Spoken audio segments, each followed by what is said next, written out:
temos o Bolsonaro, e quem vai fazer a primeira pergunta pro Bolsonaro é o nosso querido Mota, que está conversando com a gente agora. Tudo bem, Bolsonaro? A pergunta é padrão, a resposta é padrão também. Tudo bem. Boa. Vamos agora, o Mota quer fazer uma pergunta para você. Ele estava conversando aqui com a gente diretamente do Rio de Janeiro.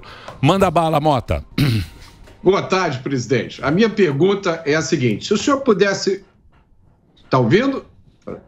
Está muito baixo aqui. Está baixo? Eu falo mais alto. Tá. Melhorou? Está baixo. Presidente... Você eu estou ouvindo bem, o Mota não. O Mota não está ouvindo.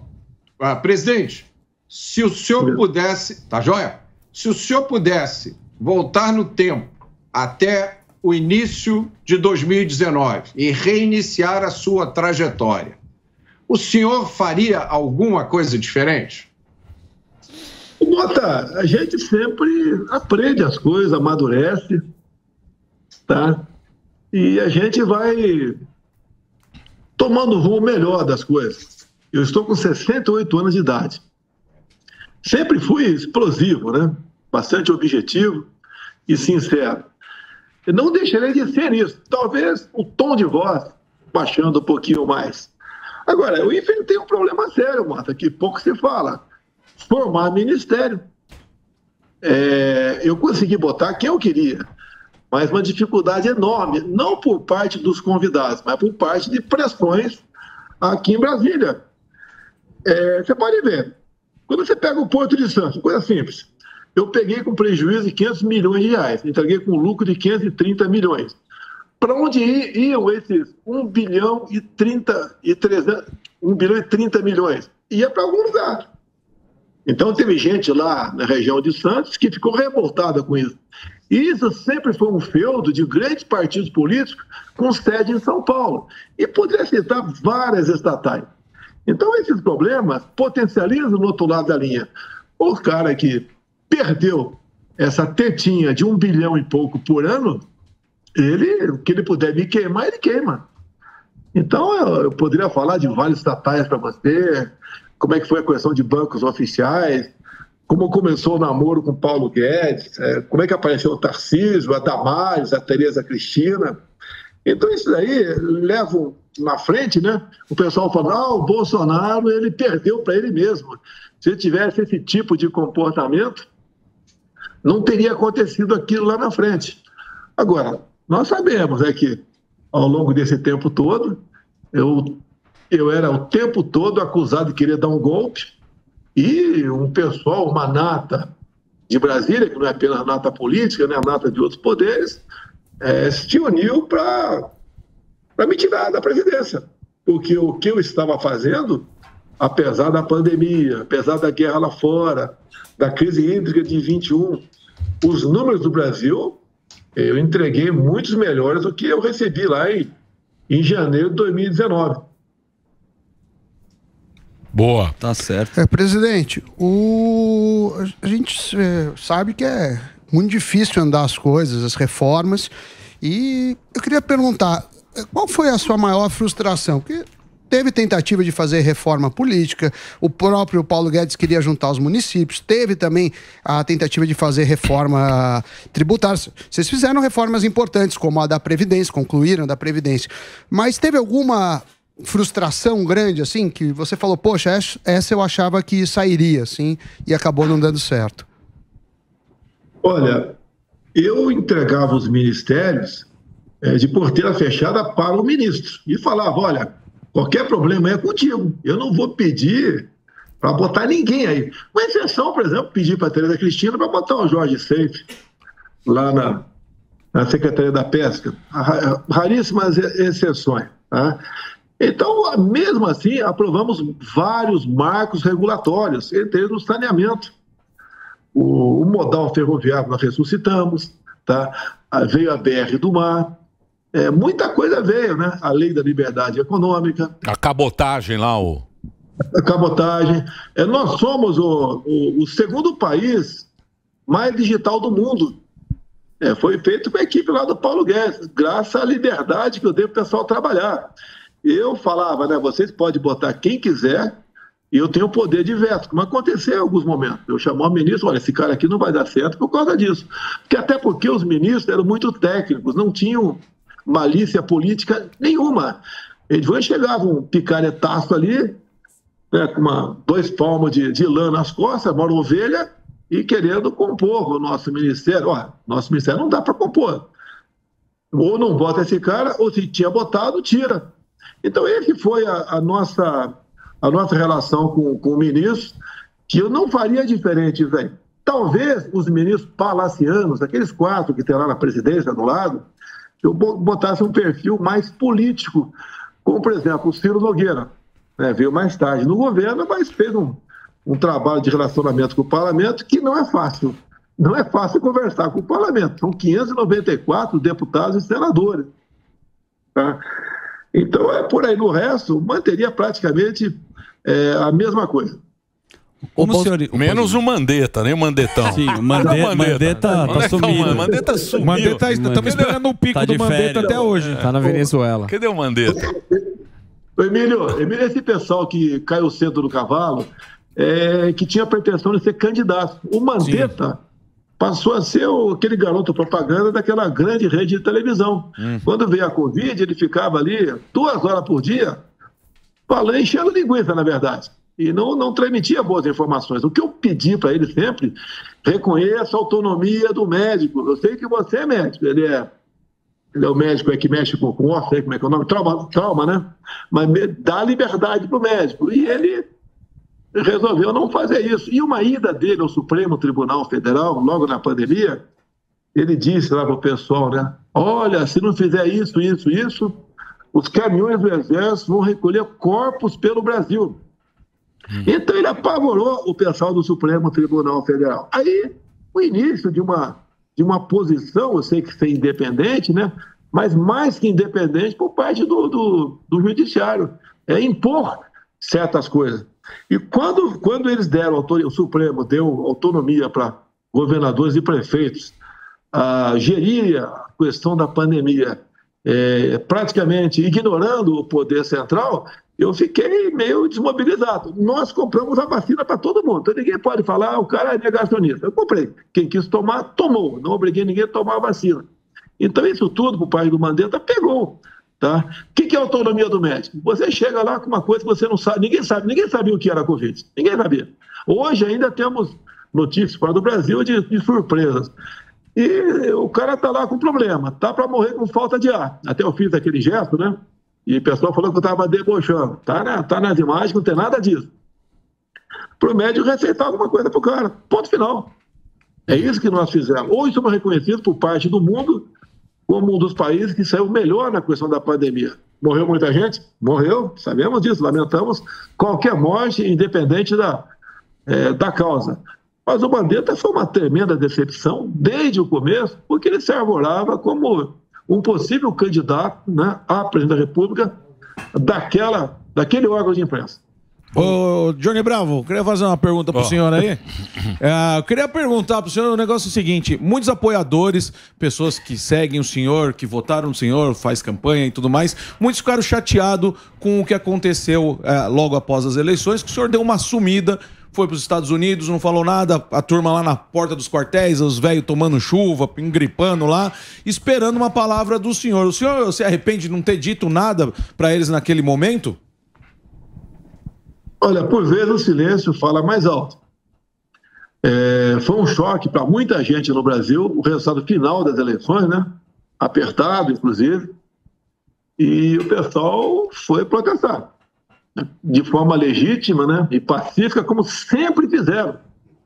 E começaram a achar aí a porta dos quartéis para reclamar falta de transparência, né? Falta de segurança, né? E é um direito deles. Você pode protestar de forma pacífica onde for possível, né? De acordo com as leis. E eles fizeram isso aí.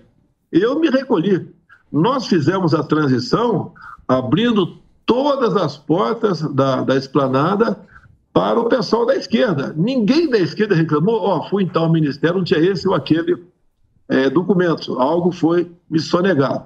E eu acho que por 2 vezes apenas, ou 3, eu falei.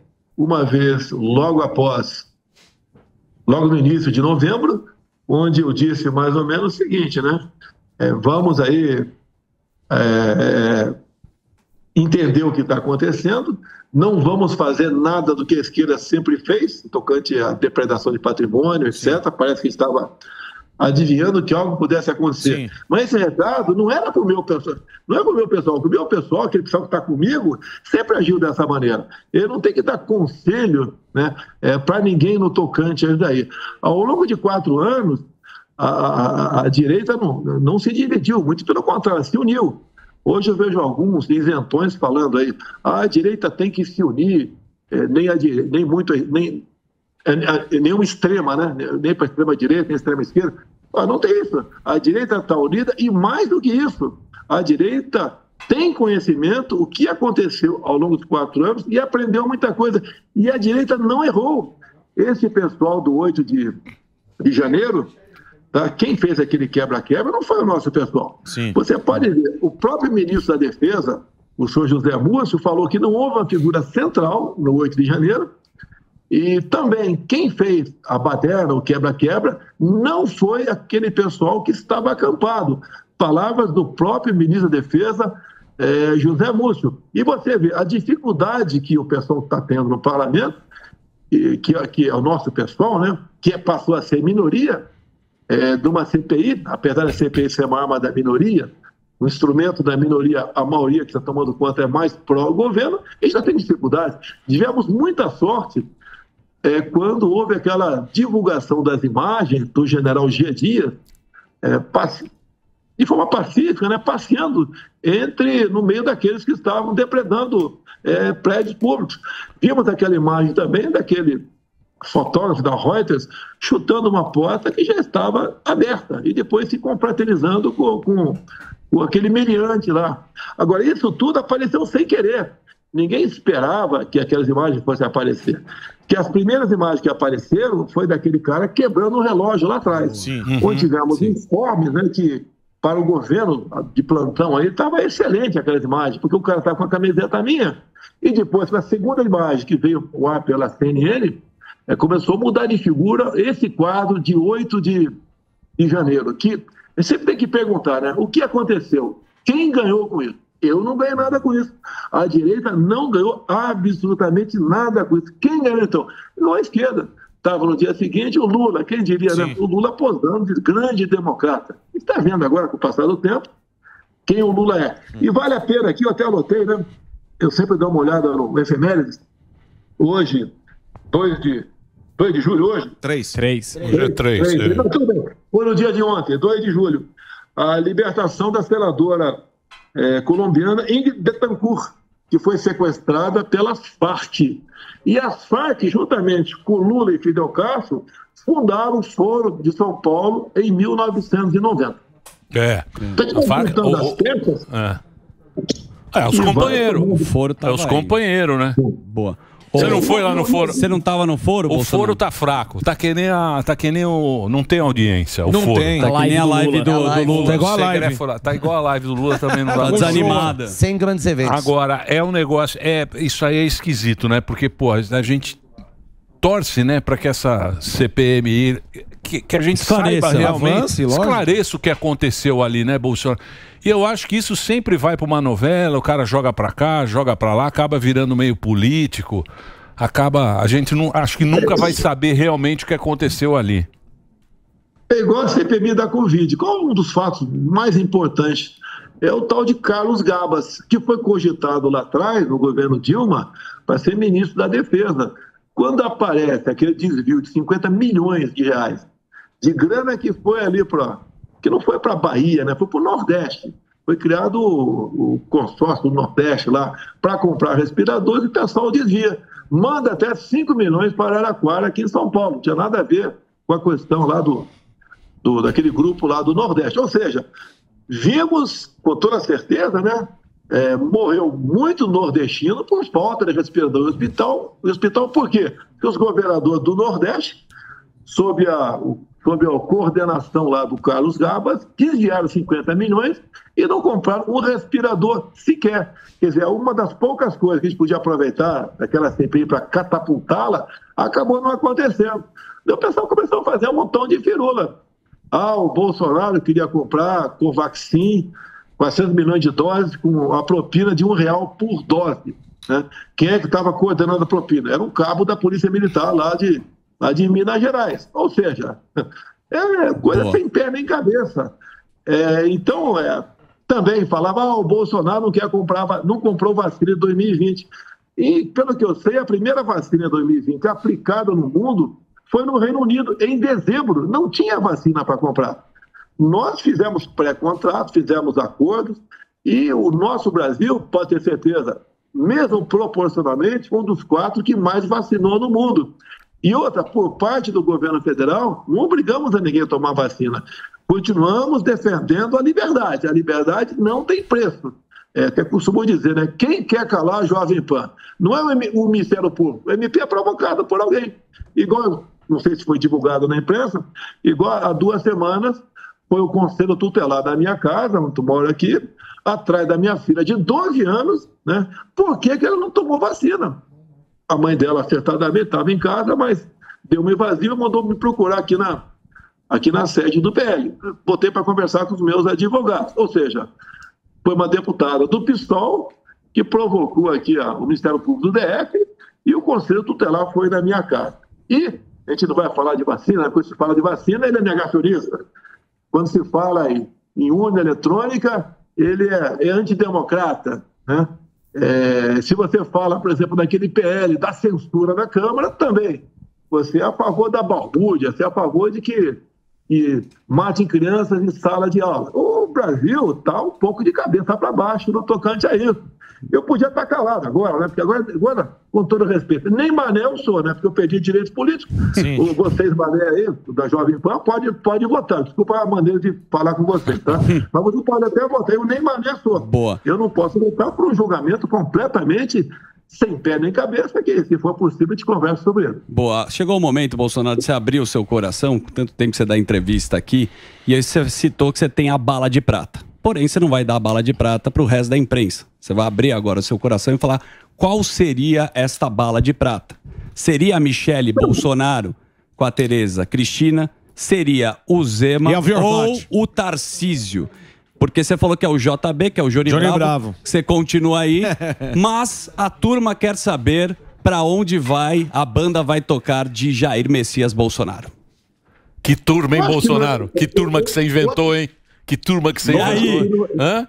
Que turma. E aí, Bolsonelson? Olha, a cantada não foi o suficiente para eu te responder, tá? Tá faltando um pouco de saliva aí. Eu vou fazer com mais melzinho. Não é justo aí, eu tô na UTI, eu não morri ainda. Alguém já querer dividir o meu espólio, tá certo? Agora, o que eu vejo aqui, nomes nacional, né? Não tem um nome ainda com conhecimento do Brasil todo para fazer o que eu fiz ao longo desses 4 anos. Nós ajudamos a surgir certas lideranças. Você vê o Tarcísio São Paulo, ele é fluminense, né? Carioca, na verdade, torcedor do Flamengo e governador de São Paulo. O Zema não se elegeu eu apoiando o Zema. O Zema teve o seu trabalho lá, um pouco o pessoal se voltou a ele contra o PT, dada a onda contra o PT que surgiu graças ao nosso aparecimento. Outros nomes, bons nomes, apareceram, mas não tem ainda esse carimbo, né, para falar para o Brasil todo, estamos juntos para 2026. Eu espero um pouco mais. Vão aparecer aqueles precoces, né, que vão, como já apareceu aí um precoce, falando que, olha, nem a direita nem a esquerda, vamos para o centro, vamos unir todo mundo. Eu vou para uma passagem bíblica, né? Seja frio ou seja quente, não seja morno. O momento que o Brasil vive não é você dar pancada, mas você tem que ter posição. Não pode ser aquele eterno vacile, não. Vamos agradar todo mundo. Isso não vai dar certo. Mas que momento o senhor vai anunciar, presidente? Porque assim, muita gente fica nessa esperança. Não, que nem o senhor disse, ainda não morri. Opa, vou guardar meu título então, posso votar nele. Mas que momento o senhor vai anunciar? Ó, estou fora e a partir de agora vai ser este candidato? Olha, eu não vou dar conselho para ninguém. Eu aprendi desde cedo que mais importante do que você ter uma informação é saber como utilizá-la. Acontece muito no meio político aqui. O deputado ouve uma historinha no canto, vai lá para um lugar qualquer e liga para a imprensa. Olha, isso não é salutar. Essa questão é muito grave. A gente está falando sobre o futuro, não é o meu futuro, que eu posso amanhã estar infartado aí, tá? Está completamente fora de combate. Mas é o futuro do nosso Brasil. O que eu conheci muito cedo que é a luta armada. Em 1970, eu estava lá em Eldorado Paulista, né, onde passou lá o bando do Lamarca. E um tiroteio na praça, feriu 6 policiais da Força Pública daquela época, feriu uma senhora também com um tiro na coxa. Depois ele fugiu numa estrada vicinal paralela à Régis Bittencourt, né, que une ali São Paulo e Curitiba, fez de refém um tenente Alberto Mendes Júnior.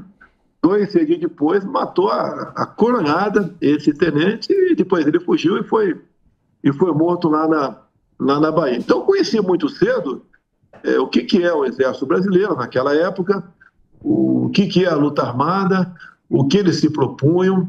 E eu lembro na cidade, né, de vez em quando chegava gente do vilarejo, né, do bairro chamado Barra do Braço, porque a fazenda Palmital era naquela região e pertenceu ao distrito de Eldorado. E lá eles comentavam na época, olha, o Lamarca, um cara tão bom, ele pagava R$200 a galinha pra gente. Eu estou atualizando o preço. Tá? Então esse é o tipo de trabalho que eles faziam. Mas como ele chegou lá? Né? Quem era o Lamarca? Contra o que ele lutava? O que ele queria impor no Brasil? Como é que pode alguém saído da Academia Militar das Agulhas Negras ter esse tipo de comportamento? Então ali eu fui conhecendo o que é o Exército Brasileiro. Depois eu prestei concurso para preparatório de cadetes do Exército. Quando eu cheguei em Campinas, eu vi que tinha prestado o concurso para o local errado, né, porque já tinha o 2º grau, o científico. Daí no final daquele ano prestei concurso para a academia em Resende, fui aprovado, um concurso nacional para 38 vagas. Fui aprovado, depois fui servir no Rio e depois a grande experiência da minha vida. Como 2º tenente do Exército, eu fui servir em Niuaque, Mato Grosso do Sul, é tida como uma unidade de fronteira. E naquele tempo, quem ia para a fronteira é quem estava devendo alguma coisa. Eu lembro quando cheguei em Niuaque, os mais antigos que tinham lá, o linguajar foi mais ou menos o seguinte: ô tenente, que besteira você fez no Rio para estar aqui? Eu não fiz besteira nenhuma, quis ir para lá. E ali eu aprendi com aquele pessoal mais antigo, que alguns tinham errado, ou estavam pagando pelo excesso de buscar fazer a coisa certa também, conheci ter uma vivência melhor de Brasil. Por exemplo, olha uma coisa aqui, né? O meu filho mais velho, Flávio, nasceu no dia 30 de abril de 81. Que data é esta? É a data da bomba do Rio Centro. Eu estava lá em Niuaque. E naquele episódio, no meu caso discutir aqui, tinha um tenente do Exército que é de nome Jair, que estava naquele episódio. Bem, onde começou a aparecer meu nome sem ter culpa de nada por aí. Tá? Mas a grande experiência de Niuaque me faz hoje em dia admirar aquele estado, deixei bons amigos lá. O meu primeiro suplente de senadora, Tereza Cristina, é o Portela. Ele foi meu soldado recruta em 79, lá em 80, melhor dizendo, lá em Niuaque. E lá aprendi muita coisa, até como não plantar arroz, né? Que eu plantei 60 hectares de arroz com mais 2 colegas lá e trabalhamos muito para perder pouco. Muito bem. Deixa só o Mota. O Mota está lá. Pode fazer sua pergunta, Mota. Presidente, o senhor foi o primeiro presidente que eu me lembre a falar de liberdade. O primeiro a dizer que o governo deve se preocupar com o cidadão de bem antes de se preocupar com o criminoso. O primeiro a defender um Estado menor com menos imposto e o primeiro presidente a defender o direito de autodefesa armada, que sempre foi um assunto tabu. O senhor acredita que essas ideias vão continuar a ser defendidas pelos parlamentares de direita? Vão continuar assim, Mota, tenho certeza disso. Não vou falar dos 99 do PL, mas um outro tanto, né, que se elegeu também ao nosso lado. Tá? Mas a grande maioria está com isso guardado em si. Você vê, há poucos dias o Supremo Tribunal Federal derrubou todos os nossos decretos sobre arma, dizendo que arma causa mais morte e mais violência. Se você pegar o número de mortes no ano 2018 e comparar com o número de mortes por arma de fogo em 2022, quase 30% a menos o número de mortes no Brasil. Então é sinal que a arma, com pessoas de bem, evita a morte. Alguns falavam que morte em domicílio ia aumentar, né? O marido querendo matar a mulher.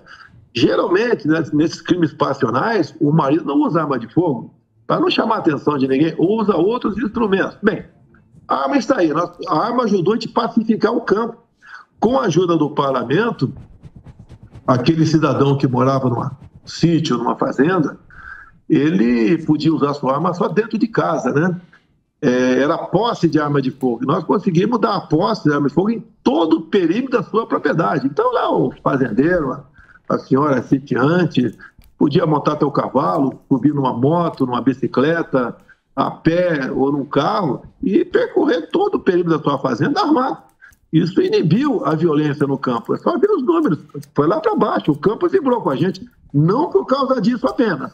É que nós realmente entendemos que o nosso trabalho como presidente da República aqui era não atrapalhar quem queria produzir, como lá atrás, com a lei da liberdade econômica. Eu acho que vale a pena falar, porque pouca gente sabe o que é a lei da liberdade econômica. Por exemplo simples, um cara queria vender um cachorro-quente na praça. Uma senhora queria, por exemplo, abrir um salão de beleza. Um homem queria abrir uma oficina mecânica. E entrava com o pedido de alvará e demorava meses, anos para sair isso aí. Com a nossa lei, se em 30 dias a prefeitura não se manifestasse, ele podia abrir seu negócio. Então isso tudo foi uma coisa que nos ajudaram muito por ocasião da pandemia. Ninguém esperava em 2020, né? Final de 2020, que foi o primeiro caso 2019, na verdade, depois de 2020, quando começou a aparecer a pandemia, o estrago que alguns governadores fez em seu estado. Aquela política, fica em casa, a economia te vê depois. Eu apanhei muito dizendo que as pessoas saudáveis tinham que trabalhar. Os idosos e com comorbidades tinham que se cuidar. E apanhei muito por causa disso. Se não a gente criar o auxílio emergencial, o Brasil... teríamos uma guerra civil, uma catástrofe do Brasil. Que nós descobrimos, Mota, que tínhamos 38 milhões de pessoas que eram informais, que trabalhavam durante o dia, muitos desses, para comer à noite. E quando foram obrigados a ficar em casa, em poucos dias ou semanas, eles iriam para as ruas, teríamos saque de supermercado, teríamos uma baderna no Brasil. Criamos o auxílio emergencial. E olha só, né, bastidores. Chegou um espírito de porco para mim, podia até estar bem intencionado, jamais vou falar o nome dele, e falou, vamos mandar o dinheiro para os prefeitos distribuir para o povo. Imagine como seria essa festa, por parte de alguns prefeitos, não de todos, obviamente. E criamos ali o auxílio emergencial, já tinha o Pix lá em forma, lá no Banco Central, já existia o projeto do Pix lá, e lá na frente criamos o Pix. Hoje em dia, salvamos a economia do Brasil com auxílio emergencial e o Pix foi uma grande criação que inseriu no mercado praticamente todo mundo. Hoje em dia, o que mais se fala é Pix por aí. Quem nunca tinha entrado num banco, algumas dezenas de milhões de pessoas, fizeram abrir sua conta e passaram a operar com essa nossa máquina de mexer com a economia, que alguns países do mundo querem esse Pix para lá. Eu não sou agora, eu que estou tratando desse assunto, obviamente, né? Mas se querem é porque a questão é boa. E olha só, agora vamos lá. Durante o debate eu falei lá atrás, que o outro lado ia taxar o Pix. O Pix hoje, a última informação que eu tive, né, de alguns meses atrás, movimenta R$1 trilhão por mês. Imagine quanto esse governo agora quer nesse novo imposto digital, que é uma CPMF camuflada, quer meter a mão no bolso do povo e vai meter na mão, no bolso, inclusive, daquele pobre coitado que vende água no sinal de trânsito. Bolsonaro. Companheirada, né, Bolsonaro? A companheirada. Companheirada gosta do emprego bom, carreta furacão. Vai ter que pagar, Bolsonaro. Você também vai ter que pagar esse imposto aí, ó.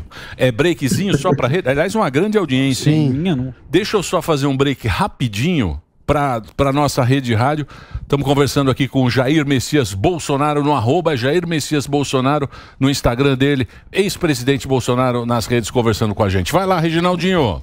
Ô, Bolsonaro. Pois não, professor. Hoje você publicou um artigo que no Twitter que a Dilma convidou embaixadores estrangeiros para um evento em seu apoio. Está publicado.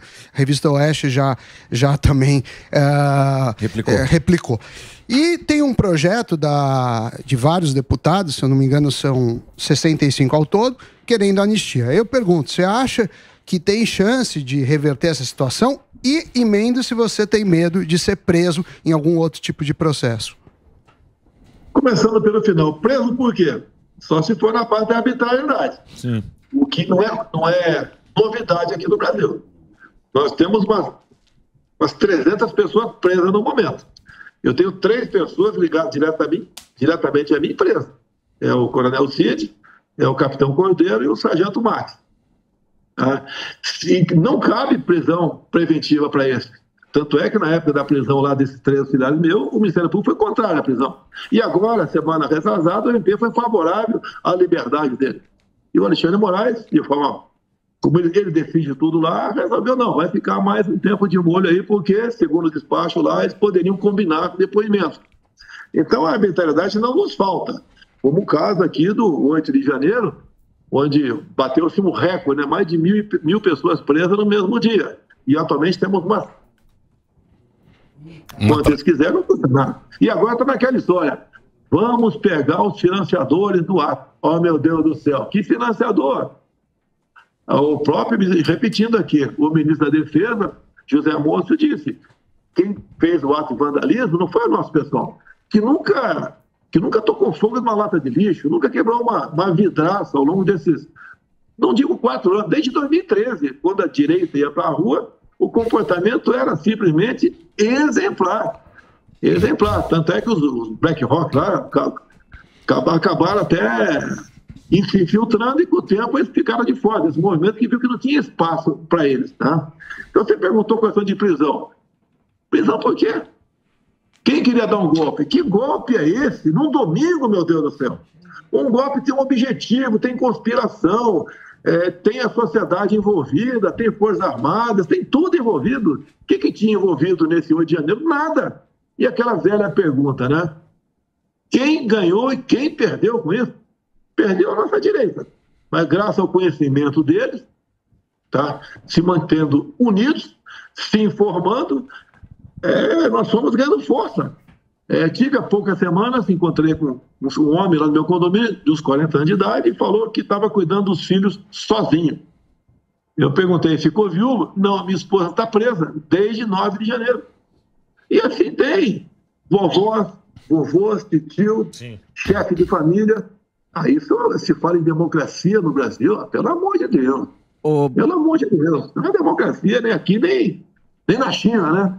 Na China. Mas tudo bem, vai enfrentando esses problemas, serve isso tudo como uma vacina, né? Para todos nós, porque quem está em jogo não sou eu, não são vocês aí da Jovem Pan que estão me entrevistando agora. É o futuro do nosso país.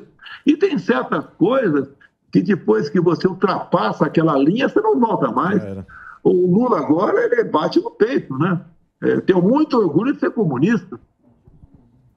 Tá? Nós sempre, historicamente, combatemos a família, os valores. Faltou ele falar a propriedade privada, que é uma grande verdade, que ele nunca teve qualquer amor ou respeito com a propriedade privada. Essa minha passagem nos Estados Unidos, o que você viu? Primeiro que eu não conhecia com profundidade um país como aquele, né? 3 meses conhecendo aquele país. Cheguei lá em janeiro, conversei com um montão de gente, tá? E até com banqueiros, né? Um brasileiro lá, me dizendo, nunca vi tanto dinheiro vindo do Brasil para cá. Nunca o mercado imobiliário esteve tão aquecido aqui na Flórida como depois do segundo turno das eleições do ano passado. O povo está com medo. E as ditaduras, né? A ditadura light agora, aquela democrática que a gente viu aí, algumas pessoas discutindo sem o devido respeito e profundidade, começa assim. Quando vê, você está amarrado, você não consegue fugir mais dela. E o Brasil, infelizmente, está nesse caminho. Os números da economia, ainda os poucos bons no momento, é do reflexo do nosso governo do ano passado. Entregamos um Brasil com superávit. O cara, quando assume, arromba os cofres de quase 200 bilhões de reais para o seu pacote da bondade. Eu tive há poucos dias uma pessoa aí, estava embarcando em São Paulo para cá, ele já tinha conversado comigo, não me lembrava, representa os brinquedos do Brasil. Ele falou, nós já fechamos 8 mil vagas do Brasil só de brinquedo. E assim está caminhando o Brasil ladeira abaixo. O próprio dados do CAGED, né, que é aquele emprego e desemprego do Brasil, o último divulgado foi 44% menor do que o mesmo período do ano passado. Ou seja, o pessoal puxa o freio de mão e não investe mais. Propina, já se ouviu falar propina aqui na Esplanada, não se ouvia falar isso aqui. Olha o perfil dos atuais ministros. Olha o perfil dos meus ministros. A diferença enorme que existe entre eles. Turma, não quero chamar todo mundo de propineiro, picanheiro não, tá? Mas, de muitos, a conversa é só na base de... O que tem pra gente aí? A turma é ruim. O melhor é o Jaiminho. Mauro Jaiminho é o craque. Mauro Shampoo. O Mauro Shampoo. É o craque do pior time do mundo. O craque do Ibis, né? Sim, Mauro Shampoo. O Mauro Shampoo é o craque. O craque ver. é o Jaiminho.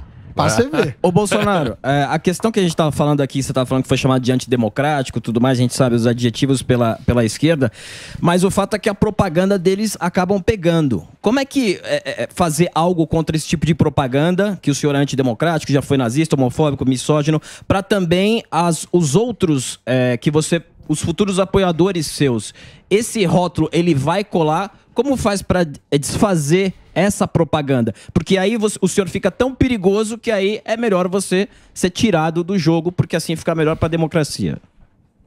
Olha, se você pegar a minha votação, essa você pode acreditar, eu tive 58 milhões de votos. Essa votação aí é cristalina nossa. A gente vai cada vez mais mostrando para alguns da esquerda, né, para o povo da esquerda, quem nós somos, o que nós queremos. Eu lembro de uma reunião em São Paulo, por ocasião das eleições, né? Era uma nata do empresariado. E ali a gente ouvia falar, estou investindo nesse setor lá em tal estado, tantos bilhões para cá, bilhões para lá, e eu ouvindo o pessoal falar, né? E dado momento um perguntou, como é que a gente pode te ajudar? Isso agora, no ano passado. Lógico, você fala bilhões para cá, é natural você falar, eu quero 300 milhões de reais. Né? Dá para sacar isso do fundo do baú? Mas não falei isso. E eu, quando o pessoal estava falando, peguei um assessor meu, mandei na cozinha, e quando eu mandei o pessoal da cozinha vir falar comigo, eu trouxe umas 10 pessoas da cozinha.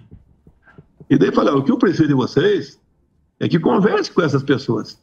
Não é como um falou aqui, eu vou juntar na minha empresa agora, 300 funcionários e dar um recado para ele. Não é isso aí, tem que conversar no dia a dia.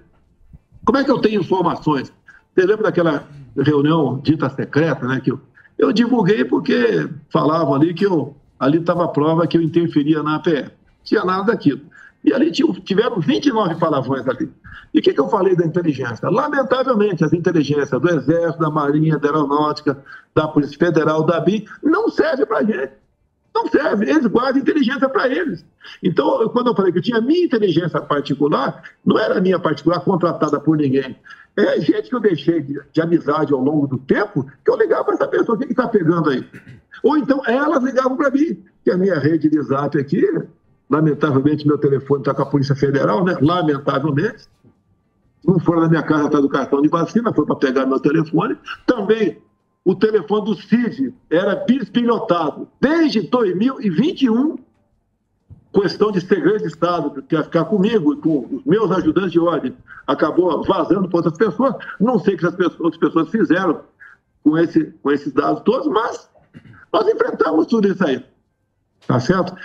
E perdi o fio da meada um pouquinho aqui. O que eu tenho para falar para o pessoal que está nos ouvindo aí, que deve ter uma audiência muito, muito grande, obrigado a vocês ali, é que nós estamos unidos, nós sabemos que tem que ser feito, nós vamos continuar lutando. Vou ser preso? Não, pelo amor de Deus. Qual a acusação?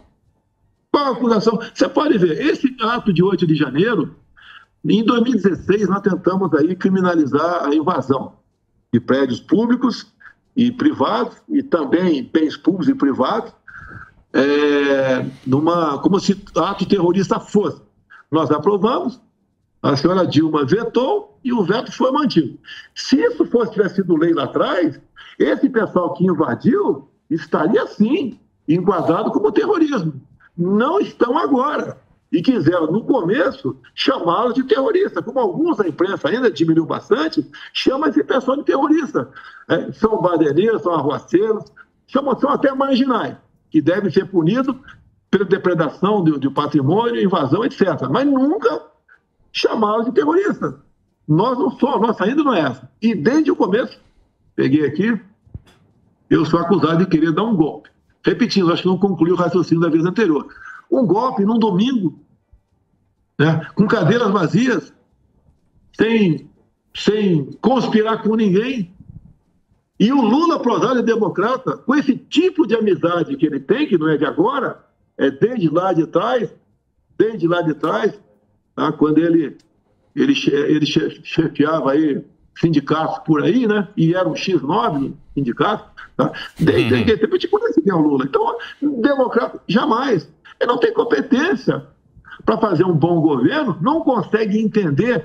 Se falar para ele curva de Laffer, né? Eu sei que ninguém tem obrigação de saber que é isso, a não ser economista. Mas se explicar um pouquinho, ele não vai entender.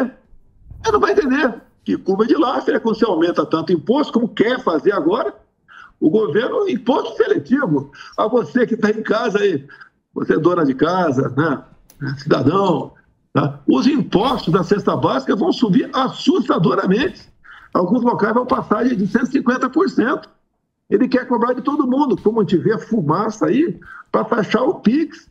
E esse imposto seletivo, olha só, agora virou petista, agora virou médico, né? Endocrinologista, etc. Ele vai ter a liberdade, se o Congresso aprovar essa reforma tributária, de algo que, porventura, segundo os petistas, faça mal para você, aumentou a carga tributária.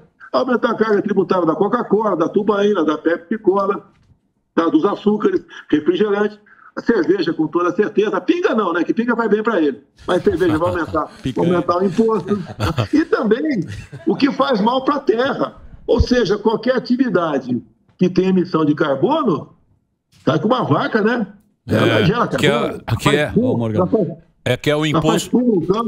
Vai aumentar, pô. Vai aumentar o imposto da picanha de vocês. Vocês nem tem picanha hoje em dia e já vai aumentar o imposto disso. Tem que ficar... Mais ainda. Mais ainda. Tem que ficar ligado. Pode completar. Quer enfiar ali o imposto da herança. Pô, o cara tem um patrimônio de R$1 milhão, vamos supor, se ele morrer, a viúva vai ter acesso àquilo, os filhos, se pagar X% de imposto, senão é do governo.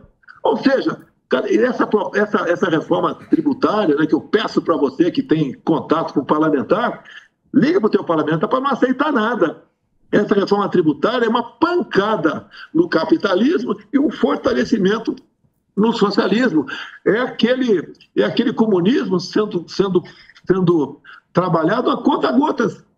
Tá? E esse é um balde de água, né, favorável ao socialismo no Brasil. E você sabe que o Lula não tem qualquer simpatia com o capitalismo, né? Ele quer, muito menos com a democracia. Tanto é que, por ocasião das eleições, eu fui proibido de vincular a imagem do Lula com o nosso querido Daniel Ortega, lá da Nicarágua, que prende padres, que expulsa freiras, que faz barbaridade lá. Então, isso daí o povo, cada vez mais, vai acordando, a direita está unida. Quem aparecer falando que vamos unir a direita, pessoal, afasta esse cara. Esse cara é um isentão, é um vaselinão, e está afim de de ter um ganho político em cima de vocês, nada mais além disso. Tem que ficar ligado aí no tal do imposto do pecado. Esse é que é o... Porque o imposto verde. Não, esse é o imposto verde. Cuidado com esses nomes, parece ser bom, mas vem na nossa... Só do nosso, velho. E vai aumentar imposto, vai, o Bolsonaro. Não tem jeito para pagar a turma. Você viu os companheiros? Você viu, aumentou o trabalhador só com funcionário público. Aumentou o trabalho. E teve gente que desistiu de pedir emprego. A gente mostrou na última plenária de contínua que o que cresceu foi funcionário público. Funcionário público aumentou aí. Não é maldade da nossa parte. Eu fui o primeiro governo que peguei um teto de gasto. Então não podia inventar concurso público. Nós fizemos para a Polícia Federal, Polícia Rodoviária Federal e mais um outro perdido por aí. Porque a verba estava curta. Não adianta você ter um montão de servidor ganhando mal. E o Brasil tem que ter quanto mais iniciativa privada, melhor. Tá? E agora nós vimos que o governo está abrindo as porteiras aí para vários concursos. É bacana, o concurseiro fica feliz, legal, mas isso pode colapsar mais tarde. E isso é ruim para todo o Brasil, né? Vai colapsar. Em algumas questões, você tem que ter um serviço público, não é serviço público zero, não. Você tem que ter o serviço público, tem que ter algumas estatais, tem que ter, no meu entender, o Banco Brasil, uma Caixa Econômica Federal, a Casa da Moeda, houve uma tentativa de venda, eu abortei essa questão. Tá? Agora, em grande parte, você tem que privatizar até para evitar. Quando o governo deixa, como eu deixou, vem esse pessoal da esquerda, né, com aquela voracidade enorme para ocupar os cargos em público, o cargo público com a companheirada. Você pode ver, até lá na nossa Apex, o cara indicado para a Apex, apesar do estatuto dizer que tem que falar fluentemente o inglês, botaram lá um ex-governador que não fala nem o português. A Petrobras já liberou o Odebrecht, já está tudo liberado. Nada aconteceu. Agora, Bolsonaro, você é o cara agora que está fazendo... Pô, você fez muito candidato aí, né? Sim. Muito governador, muito senador, muito deputado. Agora tem as eleições municipais. Boa. São Paulo, você vai em quem? Boa. Ó, que pergunta difícil. Vai dar uma sabonetada ou não? Não. Sim. Eu sei que o Salles andava por aí. Sim. O Salles tem um pavio muito curto. Ele vinha sempre aqui, não veio, desde o último episódio não veio mais aqui, né? O Salles eu vejo um cara com muita qualidade, eu vejo o Salles com muita qualidade. E eu falei pro Salles, a definição é em março do ano que vem, vai devagar. Que todo mundo que sai na frente, leva pancada. Além do previsto. Né? Eu lembro que teve uma reunião de uns 40 dias atrás, 50 em São Paulo, com os empresários. Estava o atual prefeito ali, e a reunião foi muito boa, né? Bastante bem à vontade. E, dado momento, um perguntou: você vai apoiar a reeleição aí, o Ricardo Nunes? O atual prefeito que está aí, né? Eu falei: vamos ter que tomar muita tubaína junto. Dei uma ensaboada. Agora, não deixei de falar que é possível conversar com o Ricardo Nunes. E mantive a porta aberta com o Salles. Agora o Salles foi para o tweet dele. Sim, tá bravo. Chutou a barraca, pau da barraca, quem estava fora da barraca, chutou todo mundo. E daí eu puxei meu freio de mão. Então, o que eu vejo em São Paulo? Tá? O Nunes aí, quem vai decidir não sou eu, né? Está no MDB. E nós combinamos aqui com o presidente do partido, entre outros. A gente conversa com a bancada antes, bate um papo com os deputados, senadores.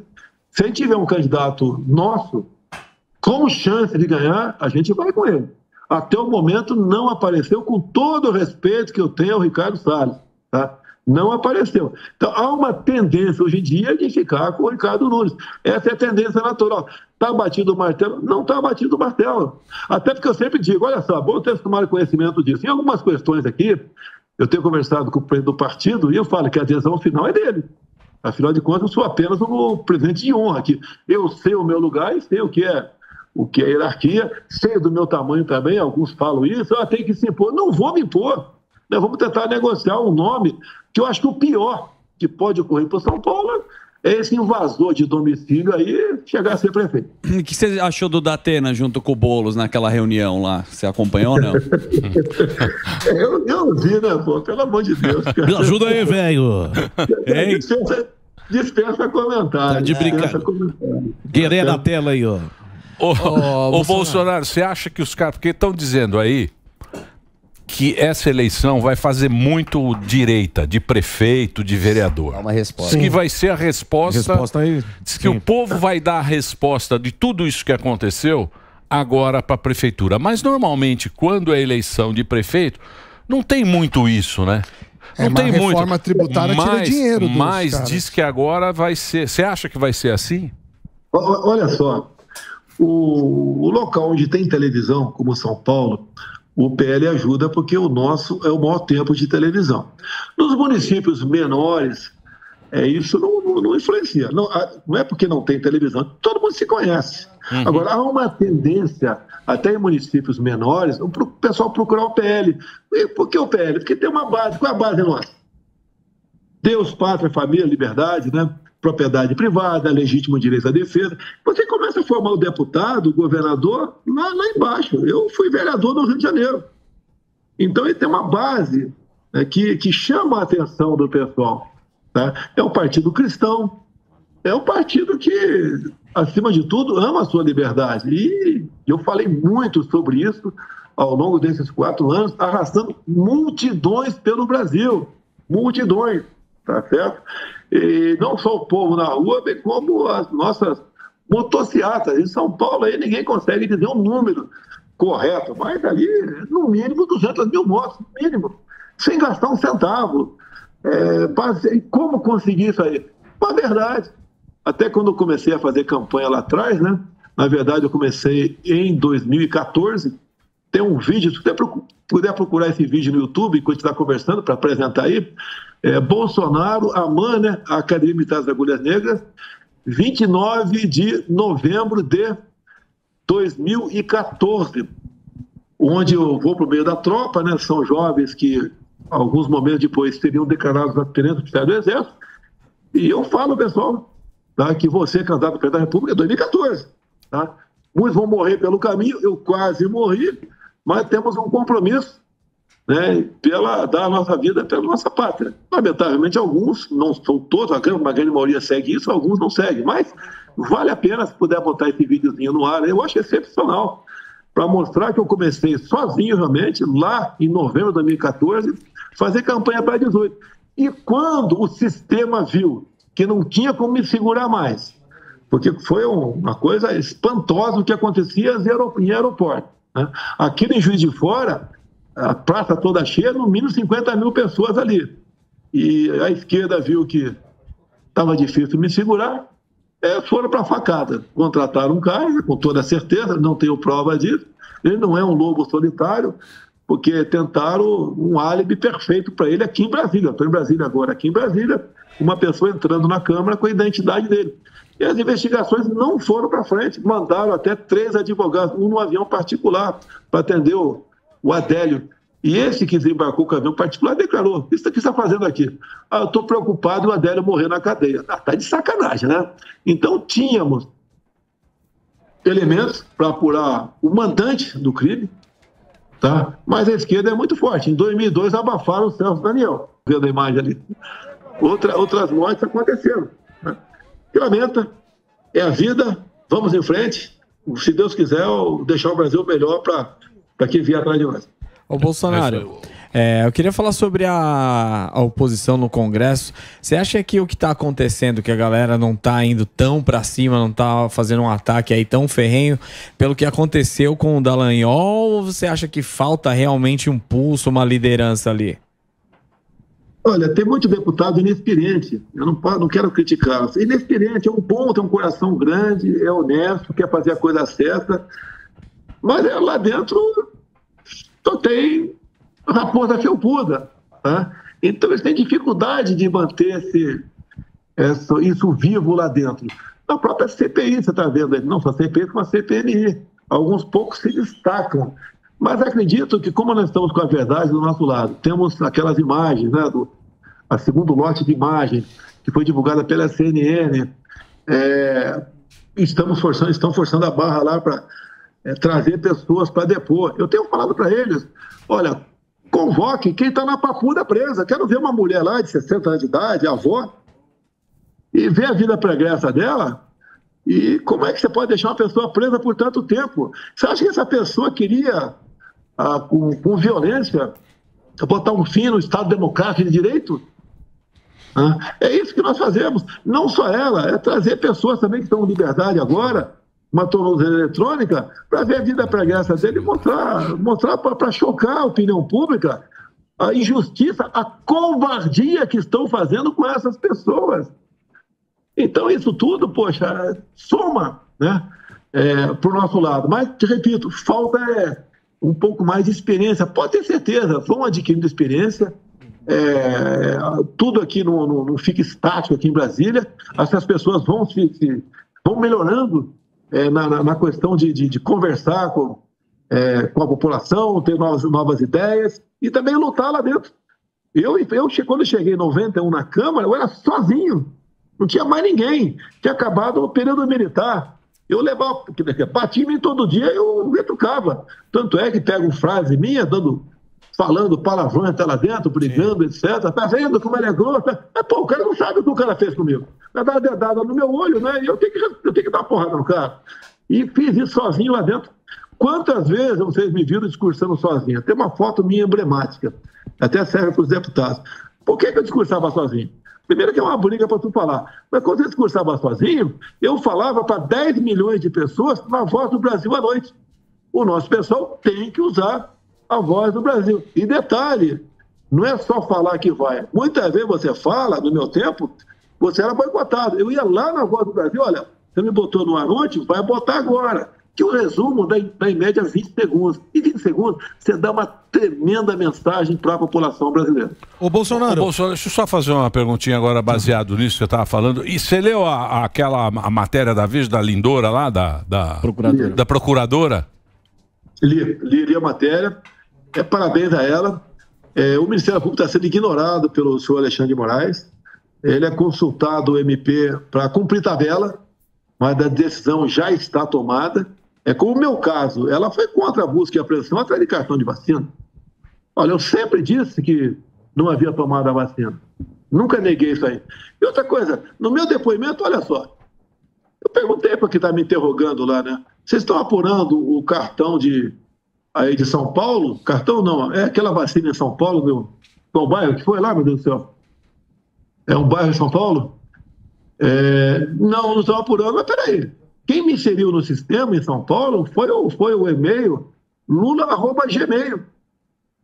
Por que não estão investigando? Ele está investigando apenas o outro.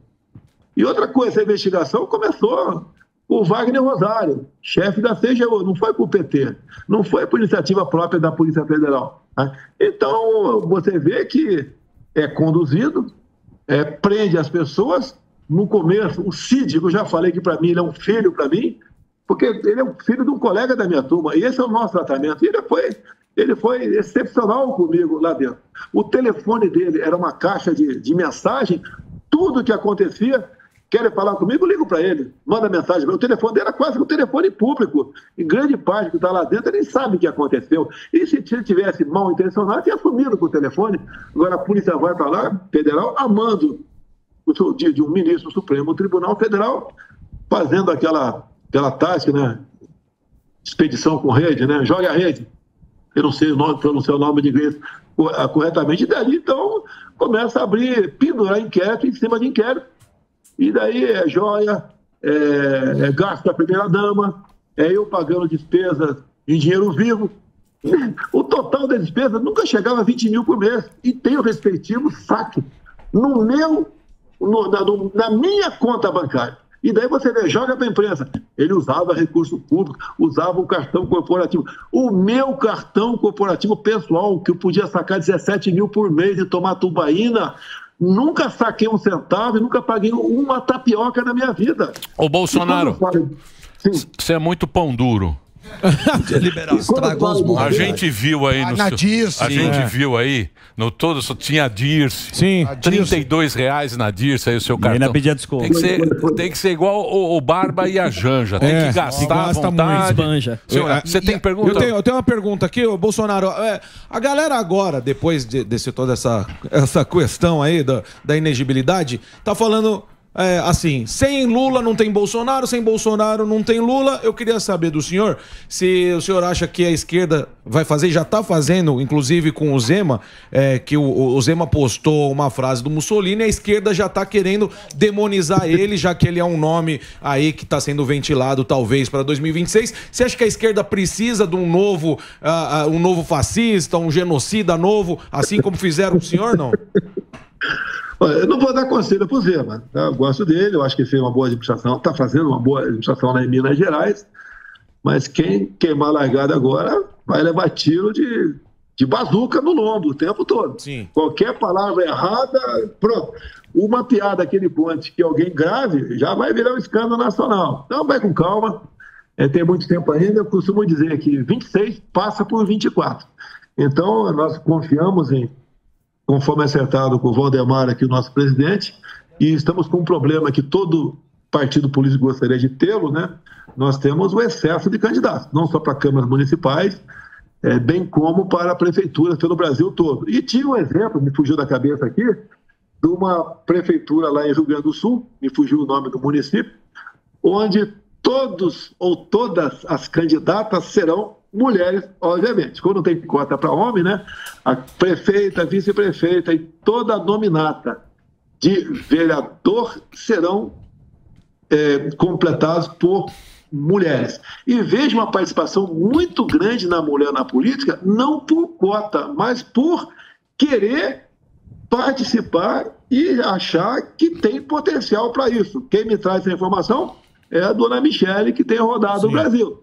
Teve há pouco tempo em Cuiabá, depois teve em Ji-Paraná, lá no interior de Rondônia. A senhora, a senhorita, as mulheres estão bastante ativas nessa questão política. E eu tenho dito para o nosso pessoal, olha, tendo bons nomes, né, porque vem muita gente ali meio querer costear o alambrado, como dizia o Brizola lá atrás, né? Não vai dar certo. Então, nós estamos trabalhando nesse sentido. Acredito que o público feminino será bastante grande ao nosso lado, e o PL crescerá muito em 2022, mas não apenas em qualidade, entendo eu que em quantidade, não só em quantidade, mas também em qualidade também. Já que a gente está falando em prefeitura, a gente falou de São Paulo e o Rio de Janeiro, porque parecia que é o Flávio Bolsonaro e agora parece que até está o Pazuello. Quem o senhor vai apoiar? O pessoal fala no Pazuello, né, nosso general aí, paraquedista aí, o pessoal fala do Braga Neto também, mas ali, você viu, o Pazuello, ele é um tremendo de um gestor, ninguém pode negar isso daí. Ele foi um interventor lá em Roraima, quando era general da Ativa, estava na Ativa, mostrou realmente um brilhante trabalho que ele fez, um momento difícil do Estado. O Braga Neto foi interventor aí no Rio de Janeiro também, tem uma tremenda de uma bagagem tocante à gestão. O Braga Neto soma ele a questão da segurança pública, ele realmente é interessado e gosta do assunto, não é aquele especialista de ar-condicionado, né? Então tem potencial, tem que saber se eles querem, e se quiserem, o conselho que eu já dei para eles, só fala depois de 24, para não levar tiro a partir de agora. Pianinho, tá, tem que ficar pianinho. O Bolsonaro tá pianinho. Muito bem. Queria agradecer. Claro. Agradecer. Não. Oi? Tudo bem. Quer ficar mais? Não, se você quiser ficar mais. Uma coisa apenas, né? Pois não. Tranquilo. Por ocasião da votação aí que eu perdi por 5-2, eu acabei sendo inelegível. O último voto foi do senhor Alexandre de Moraes, e por 4 ou 5 vezes, após ele ler uma frase que seria minha, ele me chama de mentiroso. Isso dói no coração da gente, ser chamado de mentiroso. Não sou, tá? Esse tipo de gente ele acha que não sou. Tá? Agora, as frases que ele leu foi que eu tirei do inquérito de novembro de 2018, o inquérito da Polícia Federal. E então, ele podia ter falado que eu li frase do inquérito da Polícia Federal de 2018. E esse inquérito, eu trouxe ele à baila, né? o ano retrasado, o ano passado também, tinha a ver com a apuração de possíveis irregularidades por ocasião das eleições de 2018. Para vocês entenderem a situação. Quando acabou o segundo turno de 2018, chegou um documento bastante sólido dizendo que tinha havido fraude no segundo turno das eleições de 2018.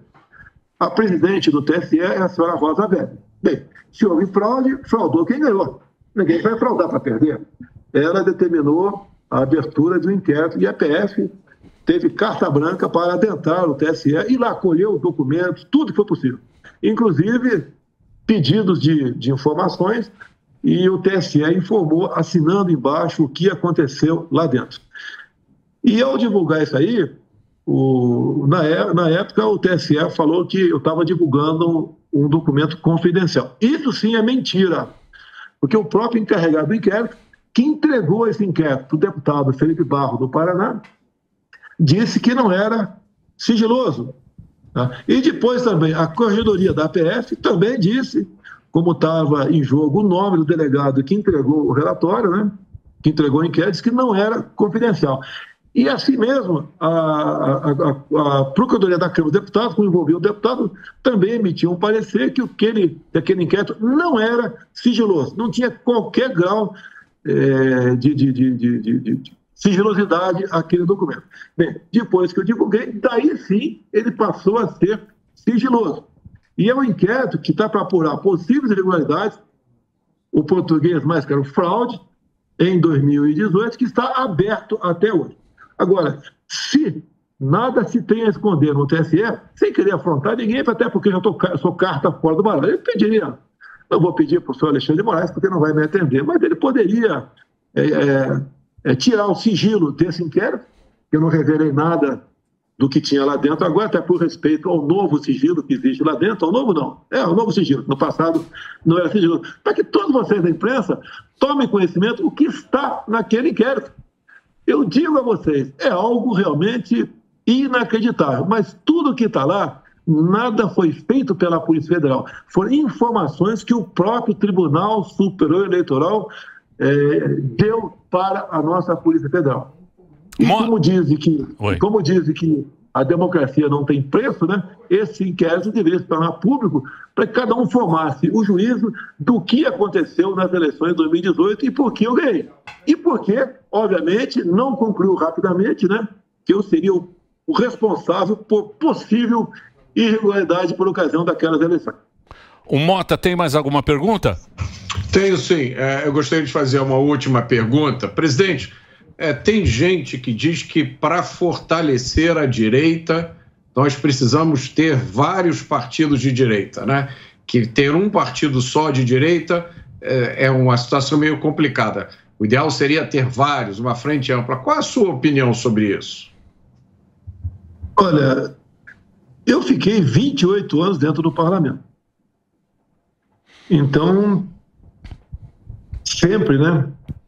O presidente de partido tinha interesse em inchar o seu partido, não interessa como, porque dali sai o fundo partidário. O PL cresceu uma massa lá atrás do PSL, o pessoal não soube trabalhar direito o PSL. Né?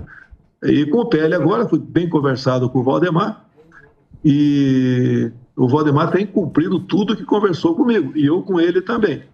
A nossa ideia é fortalecer. Outros partidos, não digo partido no momento, mas tem deputados e outros partidos que pensam exatamente igual a nós, e gostaria de vir para o nosso partido. Não vem porque seria infidelidade partidária, ele poderia perder o seu mandato. Mas esses parlamentares estão pressionando, estão trabalhando dentro do partido, tem partido médio, partido pequeno também, para que tenha essa postura de bandeira, né, que seria o alicerce do partido, como eu disse para você, propriedade privada, legítimo direito à defesa, liberdade religiosa, armamento, livre comércio, é isso aí. Então, é bom aparecer mais, é bom, mas que não apareça certos partidos apenas de gogó. Nós vimos um partido aí que não era tão novo assim, né? Mas já estava apenas buscando aí simpatia e voto, e nada de compromisso. Então, acho que isso que está plantado, até porque o parlamentar hoje em dia, ele não precisa mais, por vezes, né, fechar os olhos e botar numa proposta do governo para liberar as emendas. Um deputado federal tem quase 40 milhões por ano em emendas impositivas. Um senador, o dobro disso. Lá no passado, muitas vezes, o parlamentar era obrigado a se prostituir, tá? Votando coisa que ele não queria com o governo, para poder liberar suas emendas. Por isso que eu espero, né, e vou trabalhar com o Valdemar, vou trabalhar com o nosso líder do partido dentro da Câmara, para a gente não deixar aprovar essa reforma tributária, por mais que o governo queira oferecer qualquer benefício para quem quer que seja. E seria o fim, no meu entender, da credibilidade da justiça, se num momento tão importante como esse, parlamentares aprovasse lá o imposto do pecado, aprovasse a taxação de herança, depois aí, não sei se passaria pelo parlamento ou não, parece que não, a questão de taxar o PIX, tá? O parlamento tem que dar o seu exemplo, né, que nós acreditamos que tem melhorado, em especial, da última eleição para essa. Boa.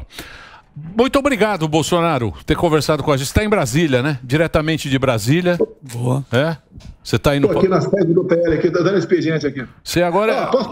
Posso fazer a campanha? Claro. Pix? Não sei. Propaganda? Olha aqui, ó. Vai ser lançado amanhã nos Estados Unidos.